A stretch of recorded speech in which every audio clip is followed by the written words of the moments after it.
Sa isang lungsod na puno ng matataas na gusali at magagarang opisina, may isang lalaking tahimik na naglalakad sa bangketa. Ang pangalan niya ay Daniel Cruz. Siya ay nasa edad na 35, payat ang pangangatawan, simple ang suot, at halatang hindi mayaman.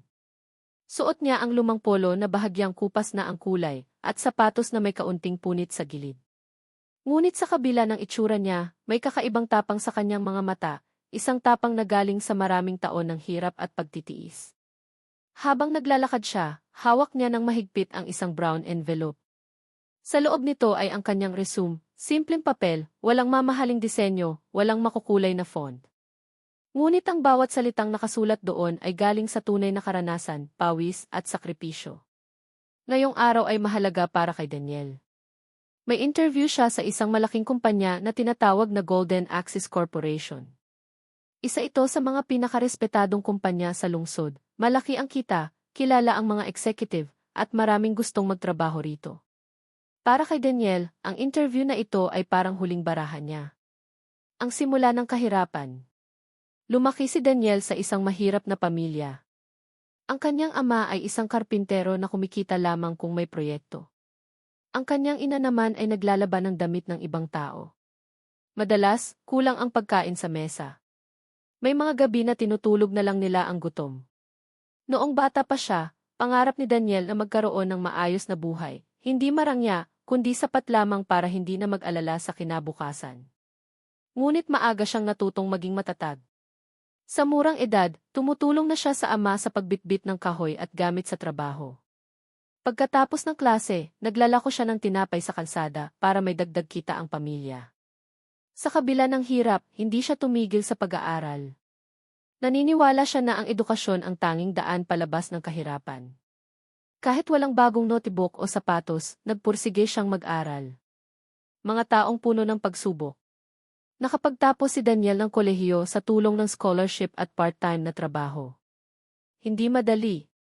May mga gabi na halos hindi na siya makapag-aral sa sobrang pagod. Ngunit hindi siya sumuko. Pagkatapos ng graduation, inakala niya na magiging madali na ang lahat. Ngunit mali siya. Sunod-sunod ang rejection na natanggap niya. May mga kumpanya na hindi man lang siya tinawagan. May iba naman na tinanggihan siya dahil wala raw siyang itamang koneksyon o di presentable na itsura. May isang interview na hindi niya malilimutan. Pagpasok pa lang niya sa opisina, tinignan na siya mula ulo hanggang paa ng EC manager, saka nagsabi.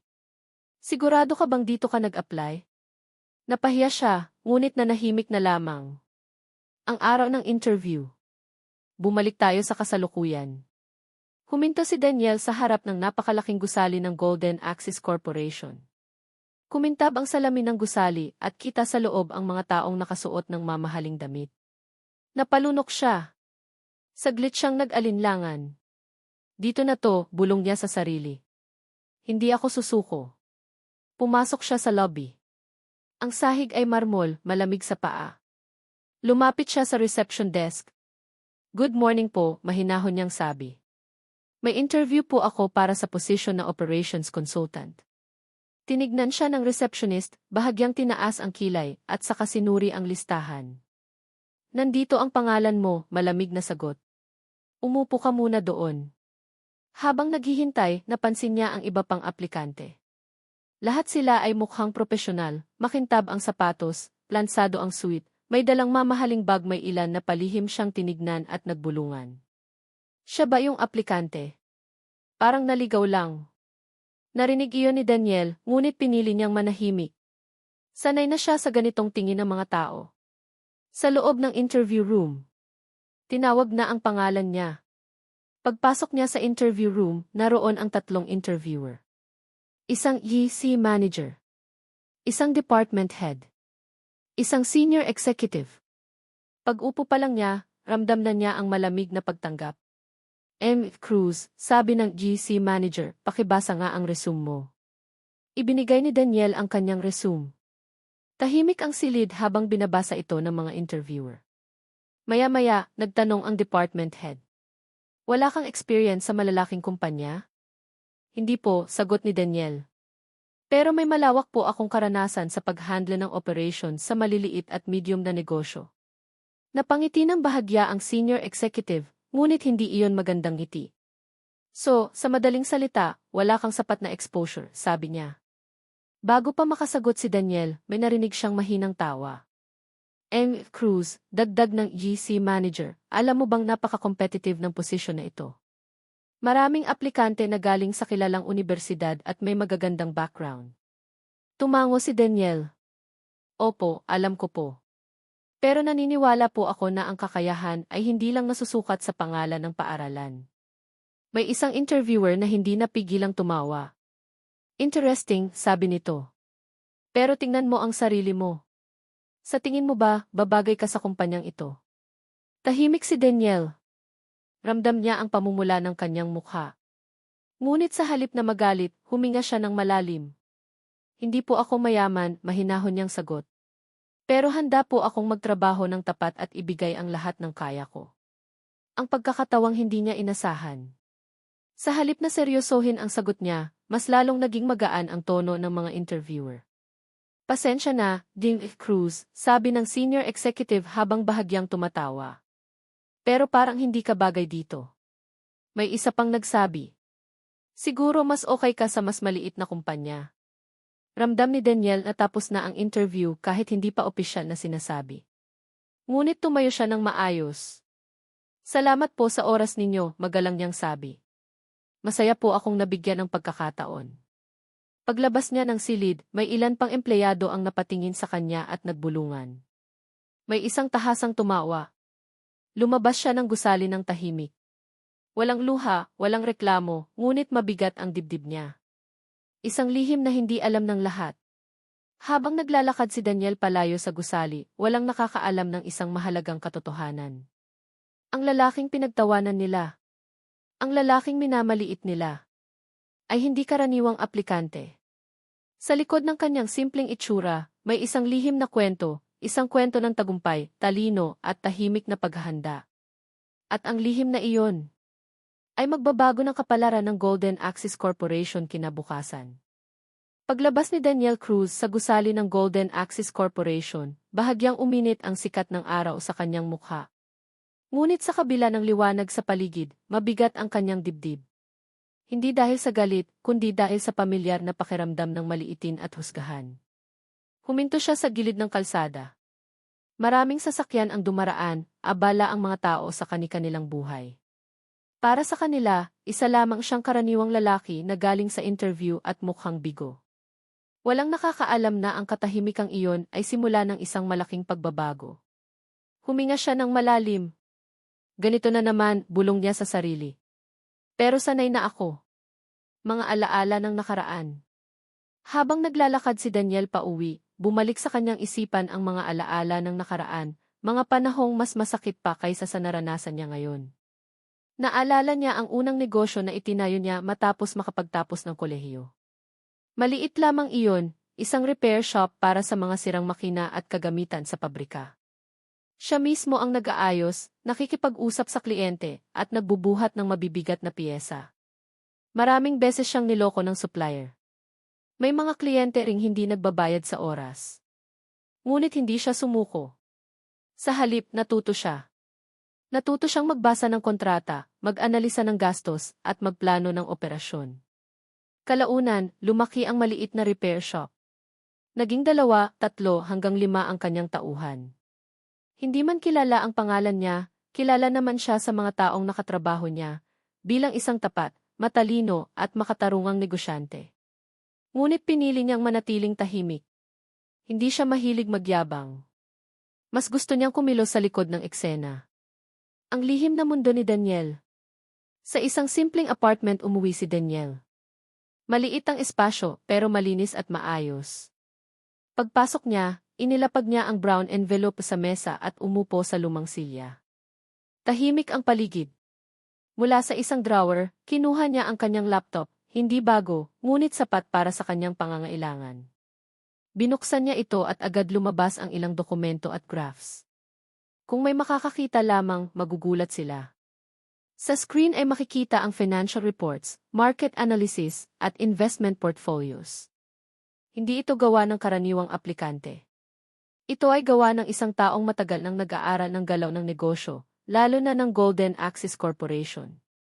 Sa loob ng ilang buwan, tahimik na sinuri ni Daniel ang kumpanyang iyon. Ang pababang kita, ang maling pamamalakad, ang problema sa operasyon, at ang pag-alis ng mahahalagang kliyente. Alam niya ang mga kahinaan ng kumpanya, mas malinaw pa kaysa sa mga executive na nagtatawanan kanina. Bakit siya nag-apply? Kung tutuusin, hindi kailanman kailangan ni Daniel ang trabahong iyon.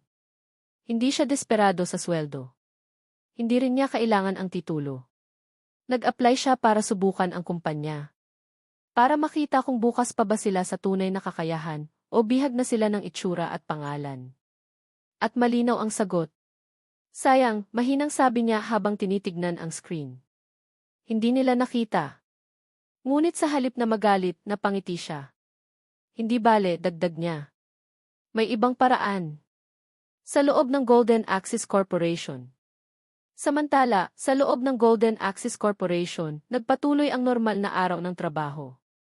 Sa isang meeting room, nag-uusap ang mga executive tungkol sa pababang performance ng kumpanya. Bumababa na naman ang quarterly revenue, sabi ng isang manager.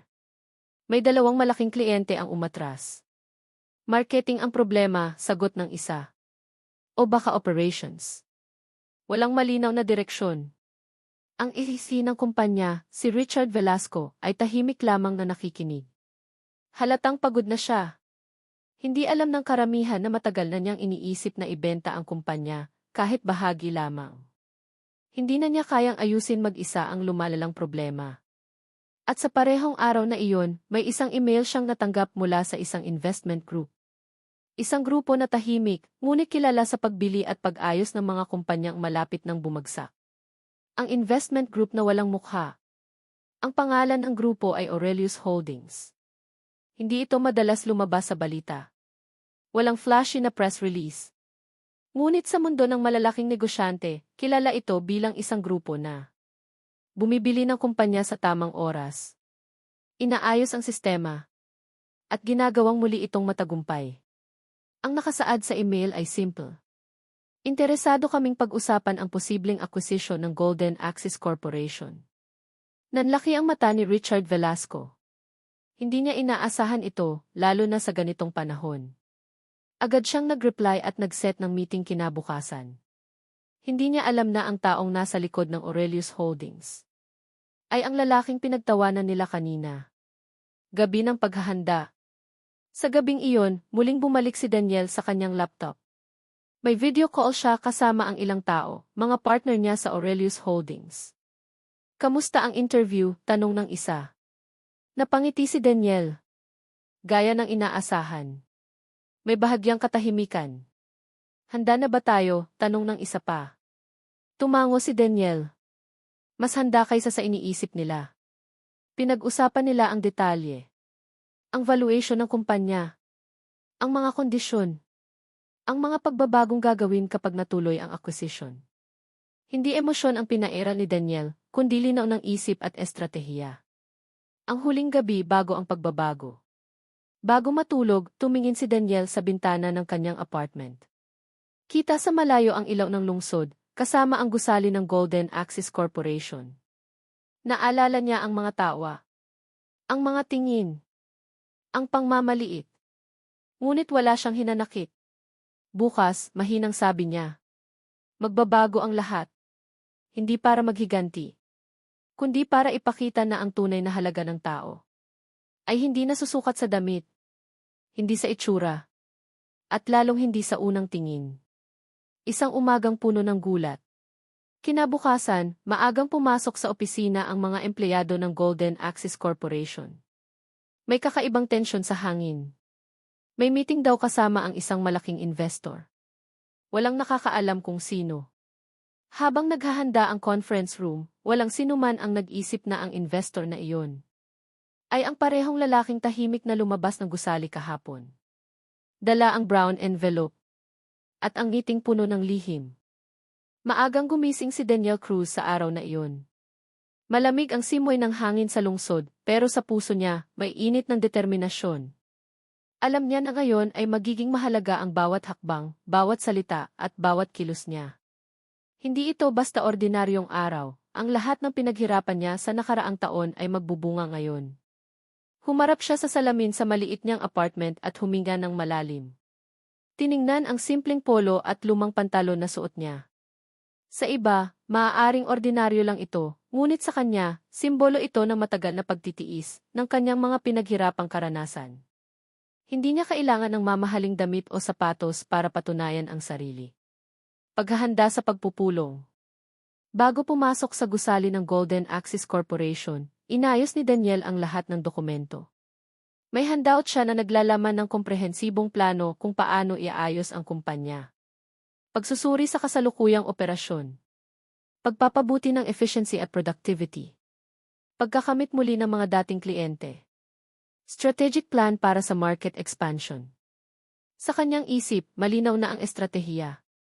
Hindi ito nakabase sa emosyon kundi sa tunay na datos at karanasan. Alam niya kung ano ang kulang sa kumpanya at alam niya rin kung paano ito aayusin. Pagdating sa Golden Axis Corporation. Pagpasok niya sa lobby, ramdam niya ang kakaibang tensyon. Hindi tulad kahapon, tila alam ng mga empleyado na may malalaking balita. Maraming nagbulungan habang lumalakad siya papunta sa conference room. Hindi nila alam na ang taong tahimik na naglakad kahapon ay ngayon ang key player sa pinakamahalagang meeting ng kumpanya. Sa conference room, naroon ang CEO, ilang board members, at iba pang senior managers. Ang silid ay napakalaki at puno ng modernong kagamitan. Ang mga ilaw ay kumikislap sa mga metal at salamin, at ang bawat upuan ay perpektong nakapwesto para sa isang opisyal na pagpupulong. Ngunit ang presensya ni Daniel ang tunay na nagpatingkad sa silid.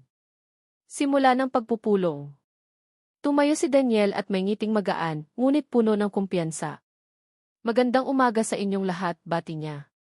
Tahimik na nanatili ang lahat, nagulat sa kanyang kaaya-ayang tono. Ako po si Daniel Cruz, at ngayon, nais kong ibahagi ang isang plano na magbabago sa takbo ng Golden Axis Corporation. Nagpaos siya sandali, tinitiyak na ang lahat ay nakatuon sa kanya. Alam kong marami sa inyo ang nagtaka kung bakit ako narito. Kahapon, maaaring nakita niyo ako bilang simpleng aplikante, isa sa maraming tao na hindi bagay sa kumpanyang ito. Ngunit may dalang karanasan at kaalaman na sa tingin ko ay makakatulong upang maibalik ang kumpanyang ito sa tamang direksyon. May ilan sa board members na bahagyang napangiti, ngunit marami pa rin ang medyo skeptikal. Pagpapakita ng kaalaman. Dahan-dahan niyang inilatag ang kanyang presentasyon. Ipinakita niya ang financial trends, data analysis, at mga halimbawa ng kumpanya sa nakaraan na matagumpay. Bawat slide ay malinaw, may simpleng graphs at bullet points na madaling maunawaan. Sa loob ng nakaraang taon, paliwanag niya, ang kumpanya ay nawala ng malaking bahagi ng market share. Ang dahilan? Maling pamamahala sa operasyon, kakulangan sa innovation, at hindi sapat na pakikipag-ugnayan sa mga kliyente. Ipinakita niya rin ang comparison sa mga kakumpetensya at kung paano maibabalik ang Golden Axis sa kompetisyon. Ang bawat detalye ay batay sa totoong datos, hindi haka-haka. May mga ilang senior managers na nakatingin sa kanya ng may interes, unti-unting napapalitan ang kanilang skepticism ng curiosity. Ang lihim ng kanyang tagumpay. Habang nagpapatuloy si Daniel sa kanyang presentasyon, wala sa kanila ang alam na siya rin ang may-ari ng Aurelius Holdings, ang investment group na nagpadala ng email para sa acquisition. Sa huli ng kanyang pitch, sinabi niya, "Hindi ko lamang nakikita ang problema ng kumpanya. Nakita ko rin ang solusyon.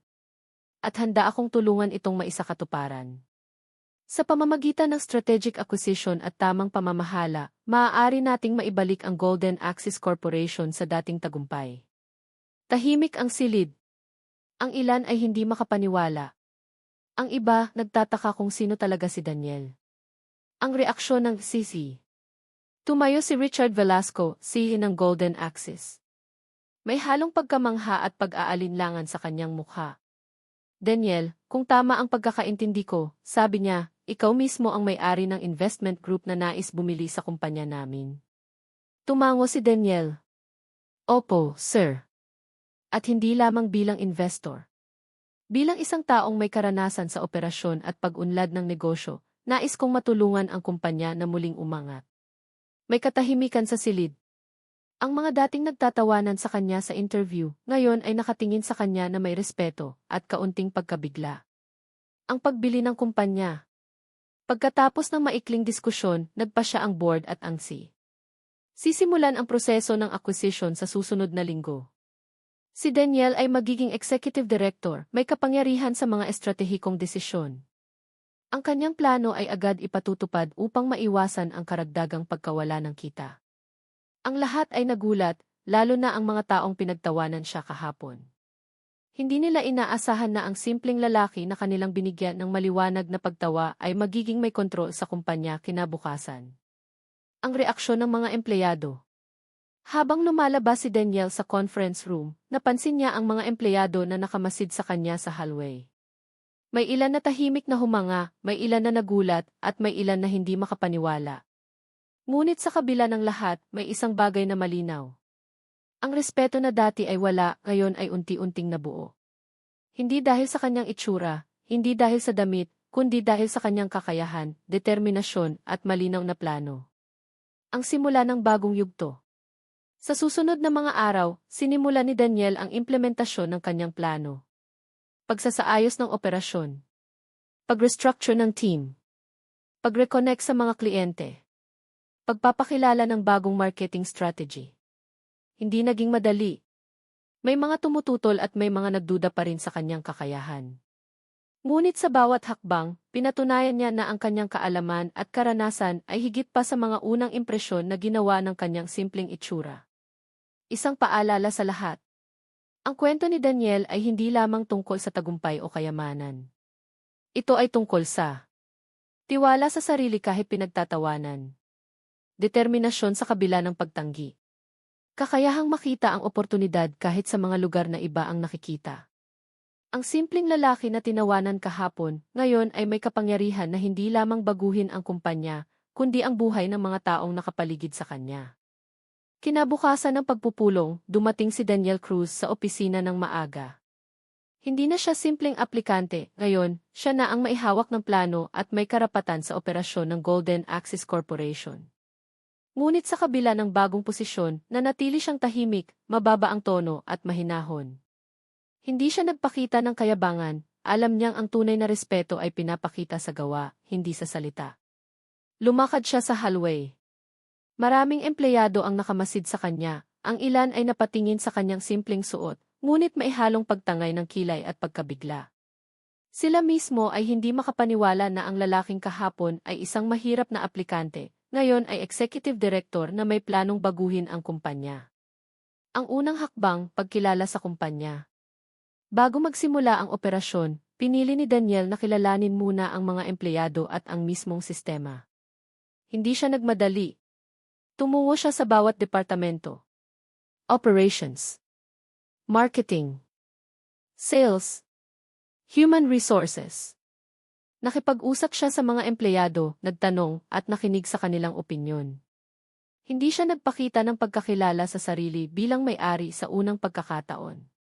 Sa halip, gusto niyang maramdaman ang tunay na problema mula sa mga taong araw-araw na nagtatrabaho. Marami ang nagulat sa kanyang approach. Sa halip na magbigay ng diktat, siya ay nakikinig. At dito nagsimula ang pagbabago ng pananaw sa kanya. Mga kwento ng empleyado. Isang empleyado sa operations, si Liza, ay nagsabi, "Sir, madalas po kaming nahihirapan sa communication sa ibang departments. Minsan, may delay sa report kaya bumabagal ang buong proseso." Tumango si Daniel. "Salamat sa iyong honesty, Liza. Ito ay isa sa mga bagay na aking bibigyan ng solusyon." Si Marco, sa marketing, naman ay nagdagdag, "Sir, marami sa amin ang nahihirapan sa tools at software. Luma at mabagal." Ngumiti si Daniel. "Dito tayo magsisimula. Baguhin natin ang tools at magbibigay ako ng training. Kailangan natin lahat ay makasabay sa mabilis na takbo ng industriya." Sa simpleng pakikinig at pag-unawa, unti-unting nagbago ang atmosfera. Ang dating pagdududa at takot sa pagbabago ay napalitan ng pag-asa at kumpiyansa. Pagpapakita ng malaking pagkakaiba. Sa unang linggo, sinimula ni Daniel ang audit sa lahat ng operasyon. Hindi niya ginawa upang humusga, kundi upang makita kung saan may kakulangan. Pagsusuri ng workflow sa bawat departamento. Pag-identify ng redundant tasks. Pag-optimize ng resources. Pagsasanay sa mga empleyado. Pinakita niya sa board ang detalyadong plano sa bawat hakbang. Kahit ang mga executive na kahapon ay nagtatawanan sa kanya, ngayon ay humahanga at nakikinig sa bawat paliwanag. Pagbabago ng corporate culture. Isa sa pinakamahalagang hakbang ni Daniel ay ang pagbabago ng kultura ng kumpanya. Alam niyang hindi sapat ang plano sa papel, kailangan baguhin ang mindset ng tao. Itinuturo niya sa empleyado ang kahalagahan ng teamwork. Pinapahalagahan niya ang bawat kontribusyon, maliit man o malaki. Pinapalitan ang takot sa pamumuno ng inspirasyon at tiwala. Marami sa mga empleyado ay nagulat sa approach niya. Hindi sila nakasanayan ang ganitong uri ng leader na mapagpakumbaba pero matalino. Ang mga unang resulta. Pagkalipas ng 3 linggo, unti-unti nang nakikita ang pagbabago. Ang efficiency ng operations department ay tumaas ng 20%. Ang marketing team ay nakakamit ang mas maraming leads. Ang sales ay nakakabalik sa dating kliyente at nakakuha pa ng bago. Ang morale ng mga empleyado ay mataas. Ang kumpanya, na dating pababa na ang kita, ngayon ay unti-unting nagiging matatag. Ang reaksyon ng board. Isang board meeting ang isinagawa matapos ang 3 linggo. Ang mga executive na kahapon ay nagtatawanan sa simpleng itsura ni Daniel, ngayon ay nagpupuri sa kanyang mga nagawa. Daniel, sabi ng isa, ang strategy mo ay kahanga-hanga. Hindi namin inakala na ang isang simpleng aplikante kahapon ay magiging ganito kaepektibo sa kumpanya. Ngumiti si Daniel. Hindi ko ito ginawa mag-isa. Ang tagumpay ng kumpanya ay nakasalalay sa bawat isa sa atin. Ang bawat empleyado ay mahalaga. At sa kanila, dapat ibase ang tunay na pag-unlad. Pagkakaiba ng mahirap at mayaman sa isang araw. Isa sa mga pinakamatinding aral na ipinakita ni Daniel ay ang itsura at estado sa buhay ay hindi pamantayan ng kakayahan. Kahapon, siya ay tinawanan sa interview dahil sa kanyang simpleng pananamit at kawalan ng koneksyon. Ngunit ngayon, siya ang may kapangyarihan sa parehong kumpanya. Ito ay nagpapaalala sa lahat. Huwag husgahan ang tao sa unang tingin. Ang determinasyon at kaalaman ay mas mahalaga kaysa sa itsura. Ang tunay na tagumpay ay resulta ng tiyaga at tamang desisyon. Pagpapakita ng kababaang loob. Sa kabila ng tagumpay, nanatiling humble si Daniel. Hindi siya nagyabang sa mga empleyado o sa board. Sa halip, ipinakita niya ang kababaang loob. Nakikipag-usap sa mga empleyado ng pantay. Tumutulong sa kahit anong problema sa opisina. Nagbibigay ng recognition sa bawat tamang aksyon. Dahil dito, unti-unting nagkaroon ng tunay na respeto sa kanya, hindi dahil sa posisyon, kundi dahil sa pagkatao. Mga pangarap na nagiging totoo. Hindi lamang ang kumpanya ang nagbago. Ang bawat empleyado na dating takot sa pagbabago, ngayon ay nagkakaroon ng pag-asa. Nakikita nila ang potensyal ng kanilang sariling kakayahan. Natututo silang makipagtulungan. Natutunan nila ang halaga ng determinasyon at dedikasyon. Sa simpleng leader na minsang tinawanan, natutunan nilang hindi sa itsura nakasalalay ang tagumpay, kundi sa gawa at puso. Isang paalala sa buhay. Ang kwento ni Daniel sa part 4 ay nagpapatunay. Ang pagtanggi at pagtatawa sa iyo ay hindi katapusan ng mundo. Ang determinasyon at tamang kaalaman ay magdadala sa iyo sa tagumpay. Ang tunay na leader ay hindi lamang batay sa posisyon, kundi sa epekto sa buhay ng ibang tao. Maagang umaga na nang pumasok si Daniel Cruz sa opisina ng Golden Axis Corporation. Hindi na siya simpleng aplikante o ordinaryong bisita, ngayon, siya ang executive director at representative ng investment group na bibili sa kumpanya. Ngunit sa kabila ng mataas na posisyon, nanatiling mahinahon at tahimik si Daniel. Alam niyang ang tunay na kapangyarihan ay ipinapakita sa gawa, hindi sa salita o itsura. Habang naglalakad siya sa hallway, ramdam niya ang kakaibang tensyon. Ang mga empleyado, na kahapon ay nagtataka at nang aalangan sa kanyang presensya, ngayon ay tahimik na nakamasid. May halong pagkamangha, pagkabigla, at unti-unting respeto sa kanilang mga mata. Ang malaking meeting. Sa conference room, nagtipon ang buong executive team at board members. Kasama ang CEO na si Richard Velasco na nakaupo sa sentro ng mesa. Ang meeting ay nakalaan upang pag-usapan ang final acquisition ng Golden Axis Corporation at ang estratehikong plano ni Daniel. Tumayo si Daniel at nagsimula. Magandang umaga sa lahat. Alam kong kahapon, marami sa inyo ang hindi nakakita sa akin bilang isang potensyal na leader. Ngunit ngayon, narito ako hindi lamang bilang isang investor, kundi bilang isang partner na nagnanais na ibalik ang tagumpay ng kumpanyang ito. Tahimik ang silid. Ang dating pagtatawa at pangmamaliit sa kanya ay napalitan ng pag-aalinlangan at curiosity. Pagpapakita ng plano.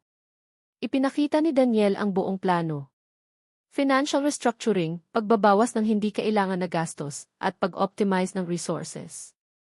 Operations overhaul, pagpapabuti ng workflow sa lahat ng departments, paggamit ng modern tools at training ng empleyado.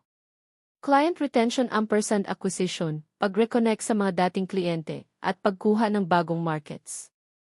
Marketing innovation, pagpapakilala ng bagong strategies para maipakita sa publiko ang halaga ng kumpanya. Corporate culture shift, pagbibigay ng empowerment sa bawat empleyado, at pagtuturo ng teamwork at respeto sa isa't isa. Ang bawat detalye ay may tamang datos, charts, at projections. Hindi haka-haka, batay sa tunay na karanasan ni Daniel at malalim na pag-aaral ng kumpanya. Ang reaksyon ng board at C. Isa sa mga board members ay nagsabi, Daniel, hindi namin inakala napakakomprehensibo ng iyong plano. Para kang taong matagal nang nasa loob ng kumpanyang ito. Tumango si Daniel. Opo, sir. Hindi ko lang nakikita ang problema, nakita ko rin ang solusyon. At handa akong ipatupad ito kasama ang lahat ng empleyado. Si Richard Velasco naman ay nagulat at bahagyang napangiti. Kaya pala, sa unang tingin, simple lamang ang dating mo. Ngunit sa ilalim ng payak na itsura, may taglay kang malalim na kaalaman at estratehiya. Daniel, kung ikaw ang bibili ng kumpanya, makakasiguro kami na ito ay mapapamahalaan ng maayos. Tahimik ang silid. Ang dating mga nagtatawanan sa kanya sa interview, ngayon ay humahanga at nakatingin sa kanya na may respeto. Formal na pagbili ng kumpanya. Ipinakita ni Daniel ang kontrata ng Aurelius Holdings. Sa simpleng pirma, nagbago ang lahat. Daniel Cruz, Investor at Executive Director. Golden Axis Corporation, ngayon ay bahagi ng Aurelius Holdings. Board members at C, nakita ang malaking pagbabago sa kanilang pananaw sa liderato. Hindi lamang financial transaction ang nangyari, isang symbolic at literal na pagbabalik ng respeto sa isang taong dati pinagtawanan. Reaksyon ng mga empleyado. Habang lumalabas si Daniel sa silid, maraming empleyado ang nakamasid. Ang ilan ay hindi makapaniwala. Siya yung mahirap na aplikante kahapon. At ngayon, siya ang may hawak ng kumpanya. Marami ang napanganga, ngunit may isang bagay na malinaw, respeto at paghanga. Isa sa mga empleyado, si Liza, ang nagsabi. Hindi ko inakala, sir. Kahapon ay nagtatawanan kami, ngunit ngayon ang galing po ninyo. Napakahusay po ng plano ninyo at mabuti po kayong leader. Ngumiti si Daniel. Salamat, Liza. Ngunit tandaan natin, ang tagumpay ng kumpanya ay hindi ko lamang. Lahat tayo ay may papel dito. Ang bawat isa sa inyo ay mahalaga. Pagpapakita ng kababaang loob. Sa kabila ng tagumpay, nanatiling humble si Daniel. Hindi siya nagpakita ng kayabangan. Patuloy siyang nakikipag-usap sa mga empleyado, tumutulong sa simpleng problema, at nagbibigay ng recognition sa bawat tamang aksyon. Ang dating pinagtawanan sa interview ay ngayon ay nakikinig sa kanyang payo.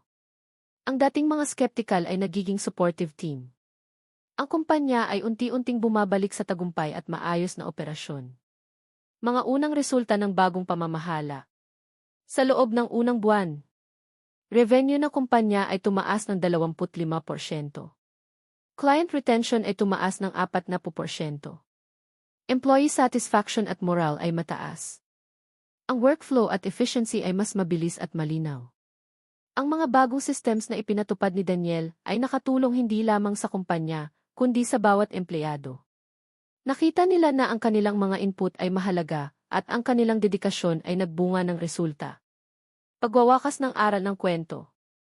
Ang kwento ni Daniel Cruz ay nagpapatunay ng ilang mahahalagang leksyon. Huwag husgahan ang tao sa unang tingin. Kahapon, siya ay pinagtawanan sa interview dahil sa simpleng itsura. Ngayon, siya ang may hawak ng kumpanya. Determinasyon at kaalaman ay higit pa sa anyo at koneksyon. Ang tunay na tagumpay ay hindi sa mamahaling damit o diploma, kundi sa kakayahan at tiyaga. Kababaang loob at respeto ay pundasyon ng pamumuno. Kahit matagumpay, nanatiling humble si Daniel at ginawang inspirasyon ang kanyang karanasan sa kanyang team. Ang tagumpay ay hindi lamang para sa sarili, kundi para sa lahat ng kasama. Ang bawat empleyado, mula sa maliliit hanggang sa senior, ay naging bahagi ng pagbabago at pag-unlad ng kumpanya. Ang huling eksena.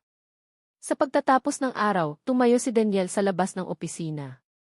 Nilingan niya ang lungsod at sa kanyang puso ay may kapayapaan.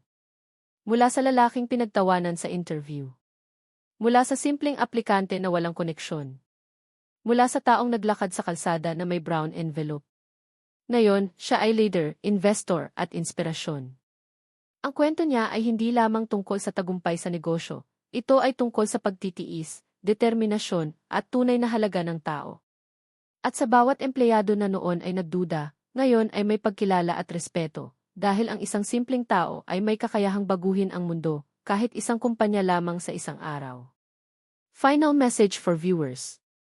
Para sa lahat na nanonood, huwag mawala ng pag-asa sa pagtanggi. Huwag magpadala sa panghusga ng iba. Gamitin ang kahinaan bilang lakas at ang hirap bilang inspirasyon. Ang kwento ni Daniel Cruz ay patunay na kahit sino, kahit gaano man kaliit o kahirap, ay maaaring magtagumpay kung naniniwala sa sarili at kumikilos ng matalino.